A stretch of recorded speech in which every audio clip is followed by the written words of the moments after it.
When the day came, I took the subway to meet Imre at JFK.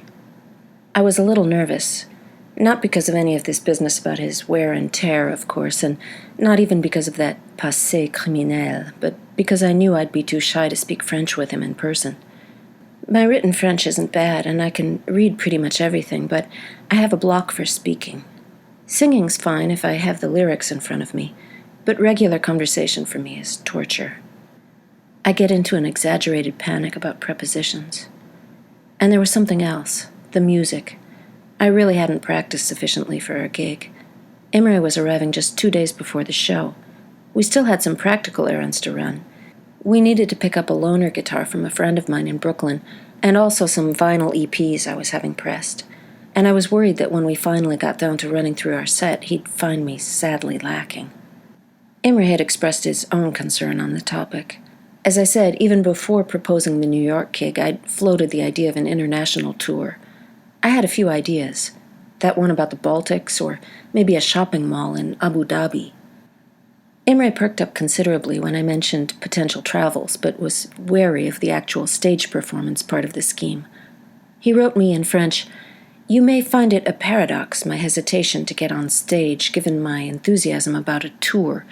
It's just that it's been a very long time, and if I put that in my head, I realize I need to prepare, technically, and suddenly March seems very soon. But I can buckle down." The next day he continued in English, "Do you really mean it for me in March in New York? Watch out. I'm at the edge of taking it seriously and being seriously tempted. But the thing I must confess is that I turn down all offers to climb on any stage unless it's a level under the audience. Why? I don't know. Last time I produced myself in public was in '73, if I remember well. Since, I developed an incurable shyness, and also I don't know any of my songs.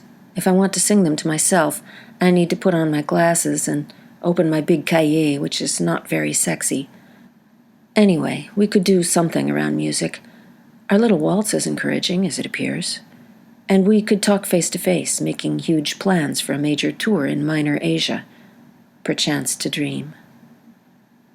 The waltz in question was that Beauty and the Beast ditty we'd recently recorded together. It was generating some positive commentary from our followers. I answered, "Imre, I'm relieved to know you only perform in the cellar. Tu connais Seedbed de Vito Acconci? Me too. I'm totally incompetent on my instrument, and I need reading glasses and a notebook full of words. But it's okay.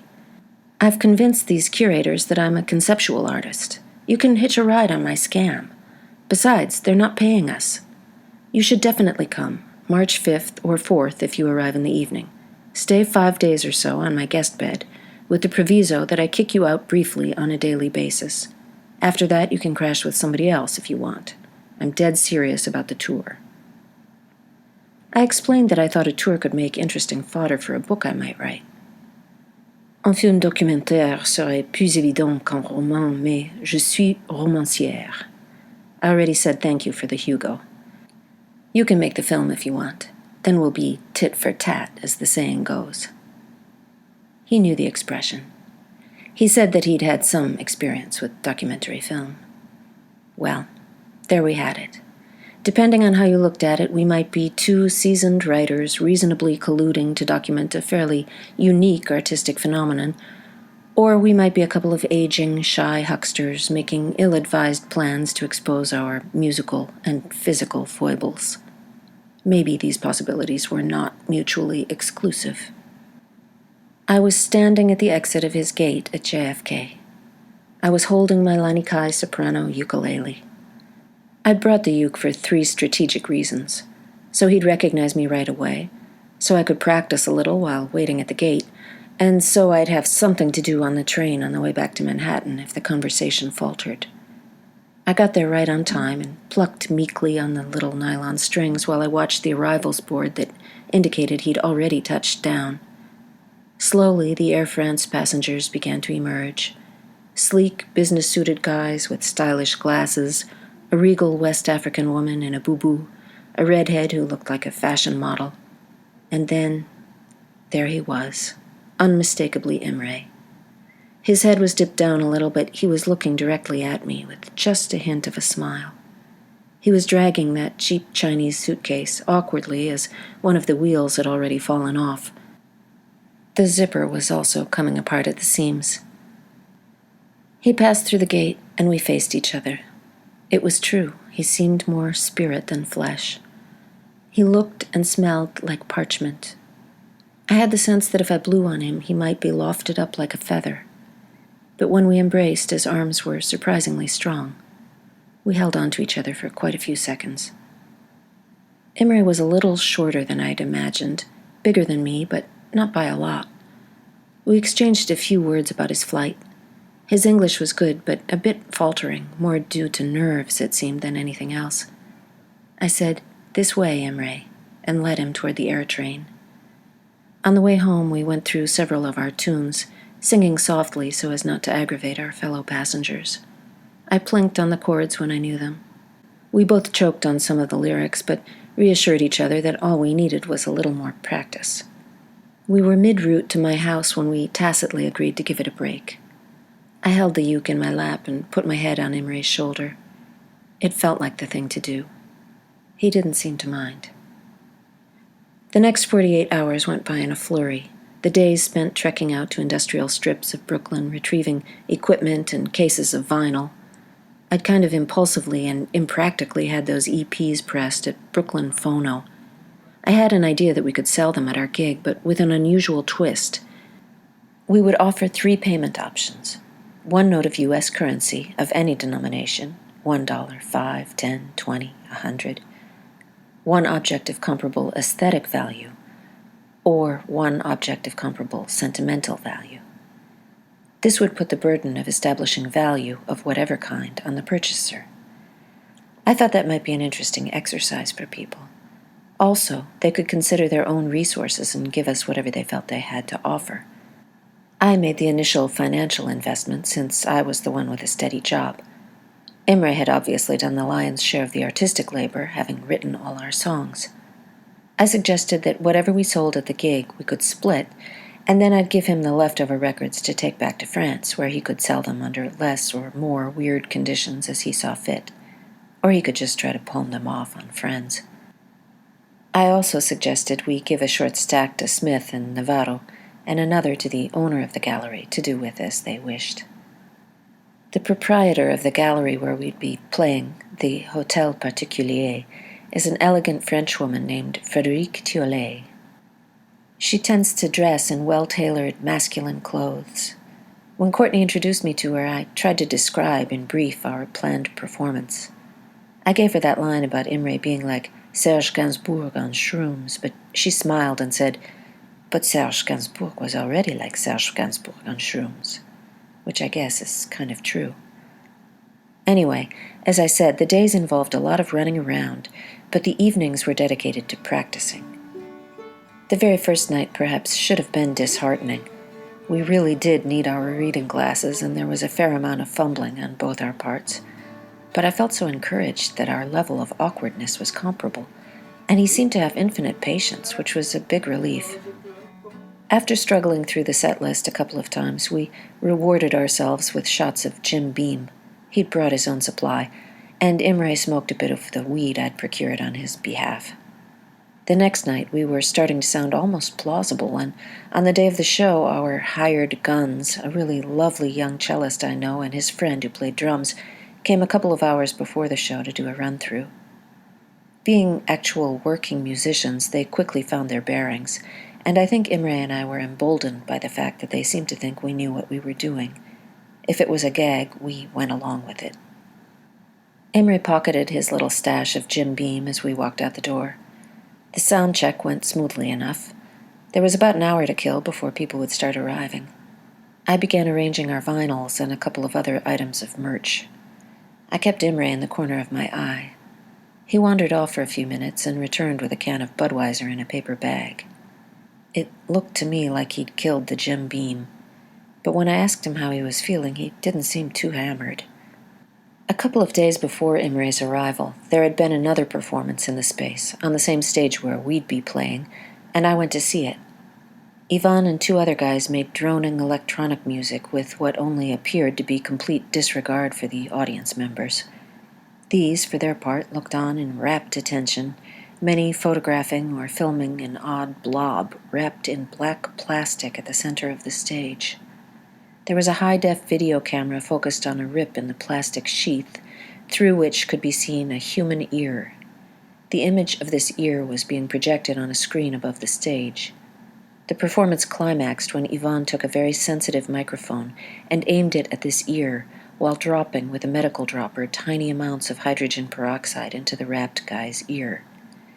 The enormous projection showed foam extruding from the ear, while the sensitive mic amplified a strange, rumbling, volcanic sound throughout the space. When it was over, the guy crawled out of the black plastic bag and took a bow. Everybody seemed to like it. I wasn't sure what this indicated in regard to our upcoming show. I did tell Imre that our microphones would be sensitive.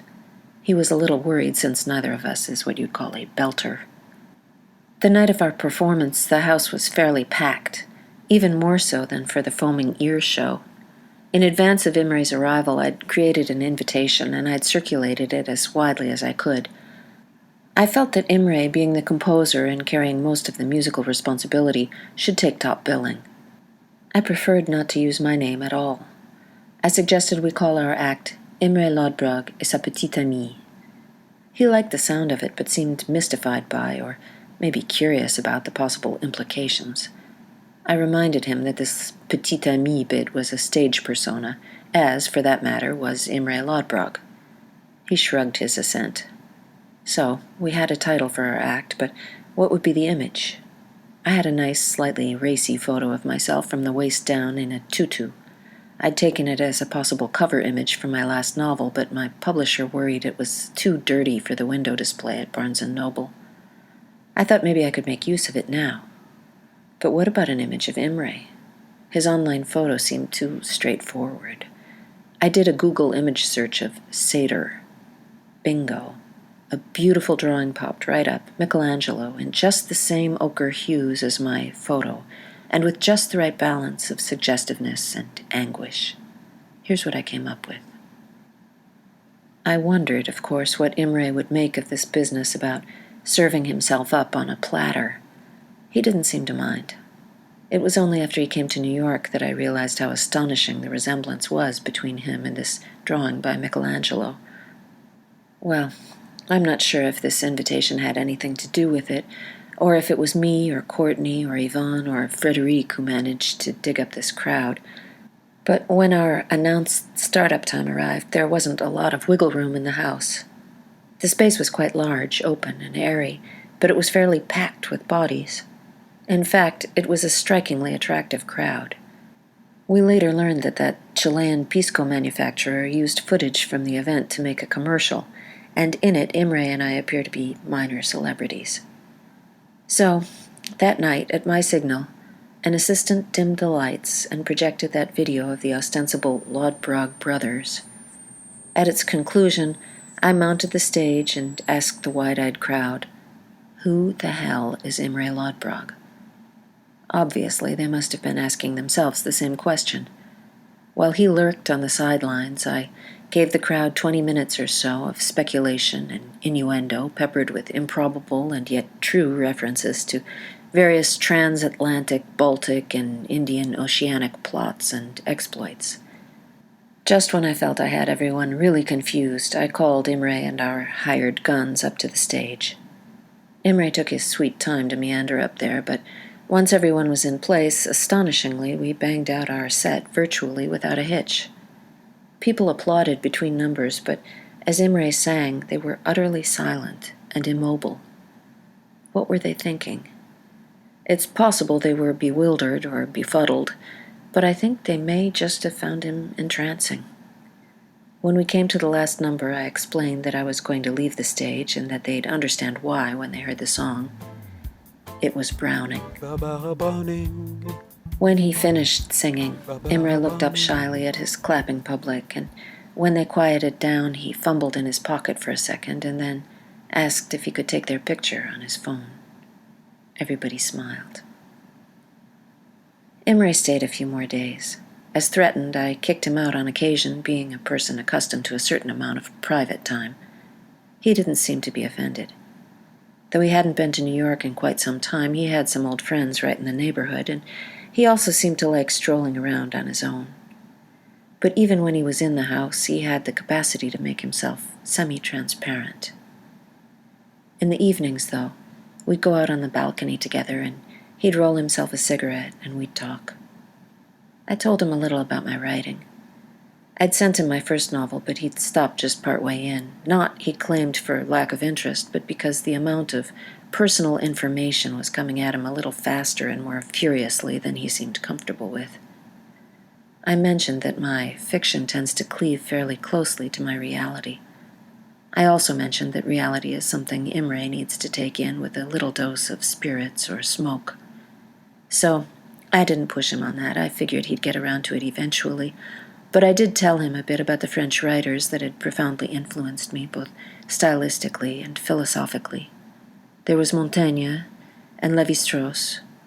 When I mentioned Roland Barthes, Imre said that he'd in fact been a friend of his parents, and that he remembered lying as a child under the dining room table, listening to them all talk. Barthes inscribed a book to him, à Sébastien, pour plus tard ou pour jamais. In fact, he did read it eventually, and they ended up meeting a few times for informal conversations. On another occasion, Imre said that he and his parents met Barthes' mother on the street, and his parents reintroduced them, saying, "The last time you saw him, he was just a toddler. Now he's nearly a man. Surely you won't remember." And she said, "Ah, but those eyes, one doesn't forget." It's true. I'm not sure if they're bird-like or lizard-like. They're intensely green and seemingly unblinking. You'll notice I'm toggling in these anecdotes between calling him Imre and Sébastien. It's just because I'd already gotten so accustomed to calling him by his musical moniker. Well, so, despite his discretion, we were getting to know each other. And because he's discreet, I won't say too much more about that, except to add that after the gig, we decided, mutually and spontaneously, that he should extend his stay by a week or so. And after a few nights of those little storytelling sessions on the balcony, he finally asked me, casually but with a slightly nervous, sideways glance, if I really wanted to hear that other story, the one about the origins of Imre Lodbrog. Well, who wouldn't?